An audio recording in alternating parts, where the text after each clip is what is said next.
এই সমস্ত মুনাফিকেরা এরূপ বলে যে, যাহারা রাসূলুল্লাহ সাল্লাল্লাহু আলাইহি সাল্লামের নিকট জমা হয়ে আছে তাহাদের উপর খরচ করিও না। অবশেষে যখন তাহারা ক্ষুধার কারণে মৃত্যুবরণ করিতে আরম্ভ করিবে, তখন তাহারা নিজেরাই রাসূলুল্লাহ সাল্লাল্লাহু আলাইহি সাল্লামের নিকট হইতে বিক্ষুব্ধ হইয়া সরিয়া যাইবে। অথচ এই আহাম্মকেরা ইহা জানে না যে, আল্লাহ তাআলারই হাতে রহিয়াছে আসমান ও জমিনের ভাণ্ডারসমূহ।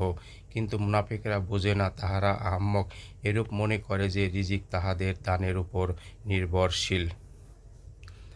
আর যে ব্যক্তি আল্লাহ তাআলাকে ভয় করে, আল্লাহ তাআলা তাহার জন্য নাজাত এবং সুবিধার রাস্তা বাহির করিয়া দেন। তাহাকে এমন জায়গা হইতে রিজিক পৌঁছান যেখান হইতে তাহার ধারণাও হয় না। আর যে ব্যক্তি আল্লাহর উপর তাওয়াক্কুল করে, আল্লাহ তাআলা তাহার জন্য যথেষ্ট। নিঃসন্দেহে আল্লাহ তাআলা যে কাজের ইচ্ছা করেন স্বীয় কাজকে পূর্ণ করিয়াই থাকেন। অবশ্যই ইহা জরুরি যে, আল্লাহ তাআলা প্রত্যেক জিনিসের একটি পরিমাণ এবং সময় নির্ধারণ করিয়া রাখিয়াছেন। হাদিস সমূহের বিবরণে প্রথম হাদিসে ব্যাখ্যায় এই আয়াত সম্পর্কিত একটি ঘটনাও আসিতেছে। তিনি পূর্ব ও পশ্চিমের মালিক, তিনি ব্যতীত কেহ ইবাদতের উপযুক্ত নাই। তাহাকেই নিজ কার্য সোপর্দ করার জন্য সাব্যস্ত করিয়া রাখুন। অর্থাৎ তিনি যখন পূর্ব ও পশ্চিমের মালিক, কাজেই তাহার উপর আস্থা ও ভরসা হওয়া চাই।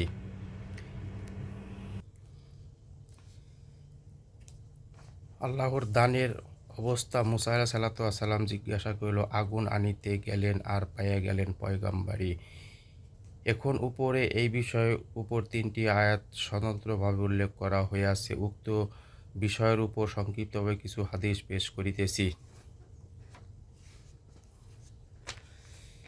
রাসূলুল্লাহ সাল্লাল্লাহু আলাইহি সাল্লাম ইরশাদ করিয়াছেন, যে ব্যক্তি উপবাসের সম্মুখীন হয় আর উহা মানুষের সম্মুখে পেশ করা তাহার উপবাস মানুষের সামনে পেশ করে, তাহার উপবাস বন্ধ হইবে না। আর যে ব্যক্তি আপন উপবাস আল্লাহ তাআলার সম্মুখে পেশ করে এবং তাহার নিকট আবেদন করে, আল্লাহ তাআলা শীঘ্রই তাহাকে রুজি দান করেন।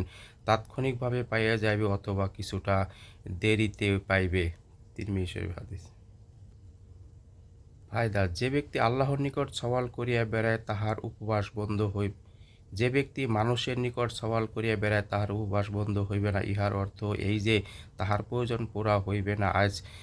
আজ কোনো এক প্রয়োজন ভিক্ষা করিয়া এবং বাহ্যিক দৃষ্টিতে উহা মিটিয়া গেল, কিন্তু আগামীকাল উহা হইতে আরও গুরুত্বপূর্ণ প্রয়োজন দেখা দিবে এবং উহা আগের মতোই বাকি থাকিয়া যাইবে। আর যদি আল্লাহ তাআলার